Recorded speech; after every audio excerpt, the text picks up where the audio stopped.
Hello दोस्तों, Intellecto.in के इस यूट्यूब प्लेटफॉर्म पर आपका स्वागत है और मैं आशा करता हूं कि आप सभी लोग बहुत ही अच्छे होंगे और लगातार अपनी तैयारी को बहुत ही अच्छी तरीके से कर रहे होंगे। तो हम लोग आगामी यूपीपीसीएस, आरओ और बीईओ के लिए जीएस के सभी इंपॉर्टेंट टॉपिक्स की सीरीज को कवर कर रहे थे और इस सीरीज के अंतर्गत आज आपकी यह 16वीं क्लास है और इस क्लास में हम लोग उत्तर अमेरिका की सभी नदियों के बारे में बात करने वाले हैं। ठीक है। और मैंने आपको पहले ही बता दिया था कि उत्तर प्रदेश लोक सेवा आयोग विश्व भूगोल के अंतर्गत नदियों से प्रश्न जरूर पूछता है। तो आपको 1 से 2 प्रश्न नदियों के संदर्भ में हमेशा मिलते हैं। इसी वजह से विश्व की सभी नदियां आपके लिए इंपॉर्टेंट हो जाती हैं, तो इनको आपको अच्छे से कवर करना है। ठीक है। बाद बाकी आप सभी क्लासेस को यहां पर बहुत अच्छी तरीके से देखते रहिए और आप यकीन मानिए इन वीडियोज से आपको वहां पर भरपूर प्रश्न देखने को मिलेंगे। जो भी टॉपिक मैं करा रहा हूं वहां से आपको जरूर ही प्रश्न देखने को मिलेंगे। और ये जो सीरीज है ये आपके लिए गागर में सागर वाली जो कहावत है उसको चरितार्थ करने वाली है। आप पूरी पूरी किताबें पढ़ डालेंगे, पूरे पूरे नोट्स पढ़ डालेंगे और हो सकता है कि आपको ये पता ना चल पाए कि कहां से क्वेश्चन पूछा जाता है। लेकिन यहां पर जो मैं आपको करा रहा हूं, अगर आप उसे सही से कर लेते हैं तो निश्चित ही आपको यहां से इतने प्रश्न मिल जाएंगे। और अगर आपका करंट अफेयर्स वगैरह ठीक है और बाद बाकी थोड़ा बहुत आपने पढ़ रखा है तो बहुत इजीली आप मेरिट को क्रॉस कर जाएंगे। ठीक है। तो यहां पर आप अच्छे से जुड़े रहिए, जो भी फैक्ट यहां पर बताए जाते हैं उनको अच्छे से देखिए। बाद बाकी आप चाहें तो इनकी क्या बोलते हैं स्क्रीनशॉट ले लिया करिए और मतलब रिवाइज कर लीजिए। बाद बाकी हो सके तो क्लास के दौरान नोट्स बना लीजिए जो चीजें आपको नहीं आती हैं। ठीक है। तो सबसे पहले हम लोग बात करेंगे उत्तरी अमेरिका महाद्वीप की सबसे बड़ी नदी की। जैसा कि मैंने आपको बताया था कि प्रत्येक महाद्वीप की सबसे बड़ी नदी के संदर्भ में आपको सबसे अच्छी तरीके से पता होना चाहिए। तो अगर हम लोग उत्तरी अमेरिका महाद्वीप की सबसे बड़ी नदी की बात करें तो ये है मिसिसिपी। नाम तो सुना होगा आपने। तो मिसिसिपी जो नदी है वो पूरे उत्तरी अमेरिका महाद्वीप की सबसे बड़ी नदी है। और यह जो नदी है वो अपनी सहायक नदियों के साथ मिलकर विश्व के सबसे बड़े नदी तंत्र का निर्माण करती है। नदी तंत्र आप समझ ही गए होंगे। जैसे मान के चलो ये मिसिसिपी नदी है, अब इसमें बहुत सी नदियां निकलती हैं, बहुत सी नदियां जुड़ती हैं, तो ऐसे करके एक नदी तंत्र बनता है। तो जो मिसिसिपी नदी तंत्र है ये दुनिया का सबसे बड़ा नदी तंत्र है। ठीक है। तो उत्तरी अमेरिका महाद्वीप की सबसे बड़ी नदी हो गई मिसिसिपी। और मिसिसिपी और जो इसकी सहायक नदियां हैं उसके द्वारा जिस नदी तंत्र का निर्माण किया गया है वो विश्व का सबसे बड़ा नदी तंत्र है। ठीक है। बाद बाकी आपको ध्यान रखना है कि ये जो मिसिसिपी नदी है ये पूरी तरीके से अमेरिका के अंदर ही बहती है। देखो कंफ्यूज मत होना, उत्तरी अमेरिका महाद्वीप का नाम है और उत्तरी अमेरिका में हम देखें तो जो अमेरिका जिसको हम कहते हैं सामान्य सी भाषा में वो होता है यूएसए, यानी कि यूनाइटेड स्टेट ऑफ अमेरिका, यानी कि संयुक्त राज्य अमेरिका, जिसमें कि कुल 50 राज्य हैं। ठीक है। तो जो संयुक्त राज्य अमेरिका है उसमें ही यह नदी बहती है। बाद बाकी अगर विकल्प में बहुत बार आपको दे दिया जाएगा कि कनाडा, मैक्सिको, तो आपको ध्यान रखना है कि जो मिसिसिपी नदी है ये सिर्फ संयुक्त राज्य अमेरिका में बहती है। जैसे कि मैं आपको मैप पर दिखाऊं तो ये आपकी है मिसिसिपी नदी। ठीक है। तो ये देखो पूरी तरीके से अमेरिका में बह रही है। और एक चीज मैं आपको यहां पर थोड़ा सा डिवाइड करके दिखा दूं ताकि चीजें आपको बेहतर दिखें। ठीक है। तो ये ये आपका हो गया क्या, इधर थोड़ा सा हम देख लें।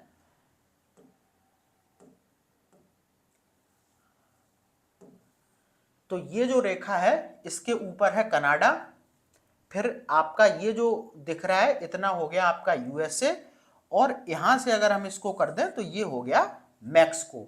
ठीक है, तो अब यहां पर आप देखेंगे जो मिसिसिपी नदी है येलो कलर से मैंने डिनोट की है, ये है मिसिसिपी नदी, और इसके बहाव क्षेत्र को आप देखेंगे तो ये पूरी तरीके से संयुक्त राज्य अमेरिका में बह रही है। बाद बाकी इसके संदर्भ में और फैक्ट देखें तो जो मिसिसिपी नदी है ये संयुक्त राज्य अमेरिका के मिनेसोटा जो राज्य है उसकी इटास्का झील से निकलती है, और फिर ये डेल्टा बनाते हुए मैक्सिको की खाड़ी में गिरती है। तो डेल्टा तो आप लोगों को मैंने बता दिया था। अब थोड़ा सा मैप में देख लेते हैं, तो यहां पर आप देखेंगे कि ये देखिए मिसिसिपी नदी का उद्गम यहां पर है। ठीक है, ये है अमेरिका का यानी कि संयुक्त राज्य अमेरिका का ये मिनेसोटा राज्य है, वहां पर एक इटास्का झील है, वहां से मिसिसिपी नदी निकलती है, और फिर दक्षिण में देखिए आप बहते हुए ये गल्फ ऑफ मैक्सिको यानी कि मैक्सिको की खाड़ी में अपना मुहाना बनाती है।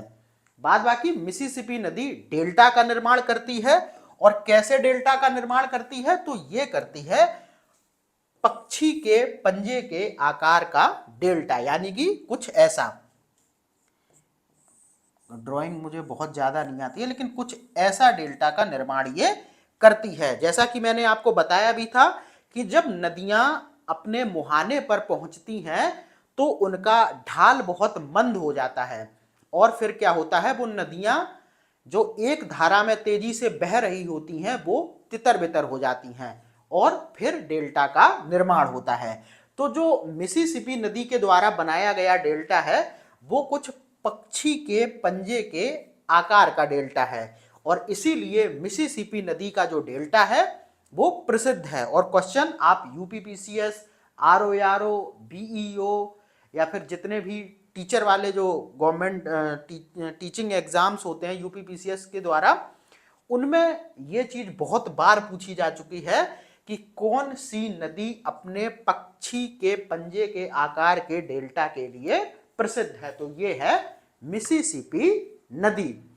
बाद बाकी यूएसए में इस नदी के द्वारा एक विशाल मैदान बनाया गया है। जैसे भारत में आप देखेंगे हिमालयी नदियों के द्वारा उत्तर भारत के मैदान का निर्माण हुआ है, ठीक उसी तरीके से यूएसए में भी मिसिसिपी और इसकी सहायक नदियों के द्वारा विशाल मैदान को निर्मित किया गया है। और नदियां मैदान को निर्मित करती हैं क्योंकि क्या होता है कि जैसे कोई नदी बह रही है तो वो अपने साथ बहुत से क्या बोलते हैं अवसाद बहाकर लाती है, और फिर जैसे ही मैदानी क्षेत्र या ढलान कम होता है तो एक बड़े क्षेत्र पर वो अवसाद बहा देती है। ठीक है, तो इस तरीके से नदी वाले बहाव के क्षेत्र के आसपास मैदान का निर्माण होता है। तो आपको ध्यान रखना है कि यूएसए के मध्य में मिसिसिपी और इसकी सहायक नदियों के द्वारा एक विशाल मैदान का निर्माण किया गया है। तो ये बात हो गई मिसिसिपी नदी की। ठीक है, अब हम लोग बात करते हैं कोलोराडो नदी की। तो कोलोराडो नदी की बात करें तो ये कोलोराडो पठार से निकलती है और कैलिफोर्निया की खाड़ी में गिरती है। ठीक है, तो ये है कोलोराडो नदी, जो रेड से आपको दिख रही है ये कोलोराडो नदी है, और यहां पर है कोलोराडो पठार, यहीं से ये निकलती है, और उसके बाद ये रही आपकी कैलिफोर्निया की खाड़ी, तो यहां पर ये गिरती है। ठीक है, तो ये मैप में आपने देख ली। उसके बाद इसके संदर्भ में और फैक्ट को देखें तो इसी नदी के प्रदेश में अनेक झीलों का निर्माण हुआ है, जिनमें से ग्रेट सॉल्ट लेक प्रसिद्ध है। ठीक है, जब हम लोगों ने विश्व की प्रमुख झीलें देखी थी तो ग्रेट सॉल्ट लेक के बारे में बात भी की थी। अब आपको ध्यान रखना है कि इसी नदी के प्रदेश में अनेक झीलों का निर्माण किया गया है, जिसमें कि ग्रेट सॉल्ट लेक प्रसिद्ध है। बाद बाकी इसी नदी के प्रदेश में कोलंबिया का पठार भी प्रसिद्ध है। ठीक है, और इसी नदी पर ग्रैंड कैनियन स्थित है। कैनियन क्या होता है, जो नदी के द्वारा काटी गई विशाल घाटी होती है, जैसे कोई नदी बह रही है तो वहां पर वो काट देती है, जब बीच से चीरती हुई निकल जाती है तो घाटियों का निर्माण हो जाता है, उसे ही कैनियन बोलते हैं। तो आपको ध्यान रखना है कि जो कोलोराडो नदी है इसी के द्वारा इसी नदी पर ग्रेट कैनियन स्थित है। और कैनियन क्या होता है? नदी के द्वारा काटी गई विशाल घाटी। बाद बाकी आपको ध्यान रखना है कि कोलोराडो नदी पर 2 बांध भी निर्मित हुए हैं, एक हूबर और दूसरा पार्कर। ठीक है, तो बहुत क्वेश्चन पूछा जाता है कि हूबर और जो पार्कर बांध हैं वो किस नदी पर निर्मित किए गए हैं, तो वो है कोलोराडो नदी। ठीक है, तो ये बात हो गई कोलोराडो नदी की। अब हम लोग बात करते हैं मैकेंजी नदी की। तो जो मैकेंजी नदी है ये है कनाडा की सबसे लंबी नदी। ठीक है, इस बात को ध्यान रखना, क्वेश्चन पूछा जा चुका है कि कनाडा की सबसे बड़ी नदी कौन सी है या फिर लंबी नदी कौन सी है, तो ये है मैकेंजी। और ये देखो निकलती कहाँ है, तो ये ग्रेट स्लैब झील से निकलती है। ठीक है, तो कनाडा में बहुत सारी झीलें हैं, हम लोगों ने चर्चा कर ली थी। तो उसमें से जो एक झील है ग्रेट स्लेव, इसके बारे में हम लोगों ने पढ़ा भी था। तो ये मैकेंजी नदी इसी ग्रेट स्लेव झील से निकलकर और उत्तर की ओर बहते हुए आर्कटिक महासागर में मिलती है। बाद बाकी आपको ध्यान रखना है कि उत्तरी अमेरिका महाद्वीप से आर्कटिक महासागर में जल गिराने वाली यह विशालतम नदी है। ठीक है, अगर क्वेश्चन आ जाए कि उत्तरी अमेरिका महाद्वीप से आर्कटिक महासागर में जल गिराने वाली सबसे लंबी नदी कौन सी है, तो मैकेंजी होगी। अब थोड़ा सा इसको हम लोग मैप पर देखते हैं। ठीक है, तो ये रही आपकी मैकेंजी नदी, यहां पर ग्रेट स्लेव झील है और यहां से निकलकर ये उत्तर की ओर बहती हुई ये आपका पूरा आर्कटिक महासागर है पूरा इधर तक, तो ये यहां पर गिरती है। ठीक है, बाद बाकी यह है कनाडा की, ये देखो कनाडा है, तो कनाडा की यह सबसे बड़ी नदी है और उत्तरी अमेरिका महाद्वीप से आर्कटिक महासागर में जल गिराने वाली भी यह सबसे लंबी नदी है। ठीक है, तो ये बात हो गई मैकेंजी नदी की। उसके बाद हम लोग बात करेंगे मिसौरी नदी की। मिसौरी आपको पता होना चाहिए कि यह मिसिसिपी की एक सहायक नदी है और यह रॉकीज पर्वत के समीप से निकलती है। ठीक है, तो मिसौरी का उद्गम कहां से होता है? रॉकीज पर्वत से। और अब जब यह मिसिसिपी की सहायक नदी है तो यह मिसिसिपी में मिल जाएगी। अब यहां पर मैप पर देखते हैं, देखो यह रही मिसौरी नदी। और आपको भी पता होगा कि पूरे उत्तरी अमेरिका महाद्वीप में इधर पर रॉकीज पर्वत फैले हुए हैं, तो यह रॉकीज पर्वत से निकलकर यहाँ पर और इधर की तरफ बहते हुए यानी कि पूर्व की तरफ बहते हुए और फिर देखो यह मिसिसिपी नदी में मिल जाती है। तो मिसौरी मिसिसिपी की सहायक नदी है और यह रॉकीज पर्वत से निकलती है। ठीक है, उसके बाद हम लोग बात करते हैं रियो ग्रांडे नदी की। इसके बारे में भी बहुत क्वेश्चन पूछे जा चुके हैं। तो रियो ग्रांडे जो नदी है यह कोलोराडो जो उत्तरी अमेरिका संयुक्त राज्य अमेरिका का एक राज्य है, तो कोलोराडो राज्य से सैन जुआन पर्वत से निकलकर मैक्सिको की खाड़ी में गिरती है। और आपको ध्यान रखना है कि जो रियो ग्रांडे नदी है वो यूएसए और मैक्सिको की सीमा पर बहती है। ठीक है, तो यहां पर अगर हम लोग इसको देखें तो रियो ग्रांडे नदी यह रही। ठीक है, और ये जो मैंने डिवाइड किया था ये जो पूरा पार्ट है ये मैक्सिको का है। तो अब देखो ये रियो ग्रांडे नदी संयुक्त राज्य अमेरिका और मैक्सिको की सीमा पर बह रही है और गल्फ ऑफ मैक्सिको में ये गिरती है और निकलती कहाँ से है?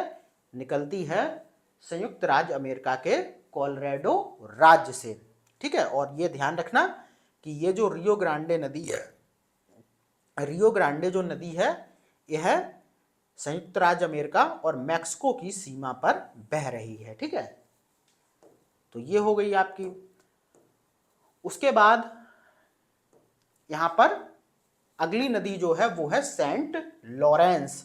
अब इसका उद्गम देखो कहां से हो रहा है, तो इसका उद्गम हो रहा है ओंटारियो झील से। अब ओंटारियो झील को याद करिए, जब हम लोग विश्व की सभी प्रमुख झीलों की बात कर रहे थे तो उत्तरी अमेरिका महाद्वीप में आप देखेंगे कनाडा और संयुक्त राज्य अमेरिका की जो सीमा है वहां पर 5 झीलों का एक क्षेत्र है जिसे कि ग्रेट लेक्स कहते हैं, और उन 5 झीलों में एक झील थी ओंटारियो।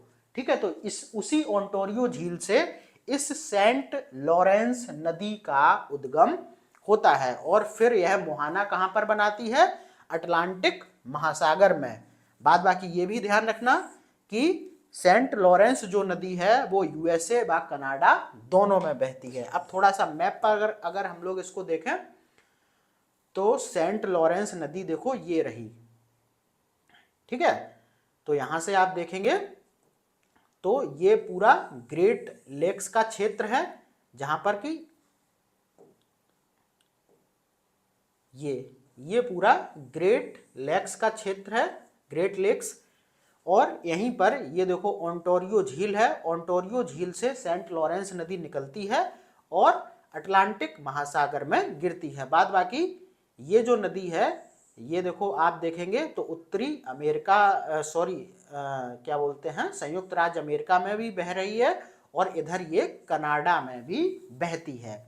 ठीक है, तो आपको ध्यान रखना है कि सेंट लॉरेंस नदी ओंटारियो झील से निकलती है और अटलांटिक महासागर में अपना जल गिराती है। बाद बाकी यह यूएसए और कनाडा दोनों में बहती है। उसके बाद बात करें यूकॉन नदी की, तो इसके बारे में सिर्फ एक फैक्ट याद कर लीजिए कि यह संयुक्त राज्य अमेरिका यानी कि यूएसए के अलास्का प्रांत में प्रवाहित होती है।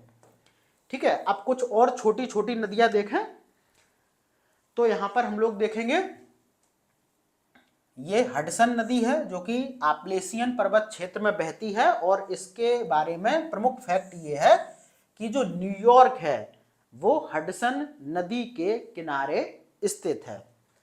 उसके बाद पोटोमैक की बात करें तो पोटोमैक भी अपलेशियन पर्वत से निकलती है और चेसा पीक की खाड़ी में गिरती है। ठीक है, अब इसके बारे में प्रमुख फैक्ट ये है कि जो यूएसए की राजधानी है वॉशिंगटन डीसी वो इसी नदी के किनारे पर स्थित है। तो हडसन नदी के किनारे पर न्यूयॉर्क स्थित है और पोटोमैक नदी के किनारे पर वॉशिंगटन डीसी। बाद बाकी हडसन और पोटोमैक दोनों ही आपलेशियन पर्वत क्षेत्र से निकलती हैं और पोटोमैक चेसा पीक की खाड़ी में गिरती है। बाद बाकी ये वॉशिंगटन डीसी और न्यूयॉर्क वाला फैक्ट याद रखना। बाद बाकी फ्रेजर नदी की बात करें तो ये कनाडा में बहने वाली एक नदी है, और ये इसलिए महत्वपूर्ण है क्योंकि कनाडा का जो वैंकूवर बंदरगाह, कनाडा में वैंकूवर शहर भी है, और जो वैंकूवर बंदरगाह है वो विश्व प्रसिद्ध है, और जो वैंकूवर बंदरगाह है वो इसी फ्रेजर नदी के किनारे पर स्थित है।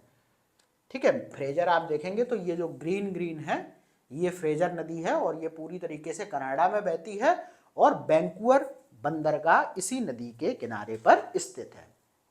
ठीक है, तो ये सारी हो गई उत्तरी अमेरिका महाद्वीप की नदियां। बहुत क्वेश्चन पूछे जाते हैं यहां से, तो अच्छी तरीके से चीजों को समझ लीजिए, याद कर लीजिए, मैप में अच्छे से देख लीजिए और अपने दिमाग में कंठस्थ कर लीजिए। ठीक है, तो आप अपनी पढ़ाई को जारी रखें लगातार, और इन वीडियोस को देखें, शेयर करें वीडियोस को, और मैं आपसे मिलता हूं अगली वीडियो में। तब तक के लिए धन्यवाद।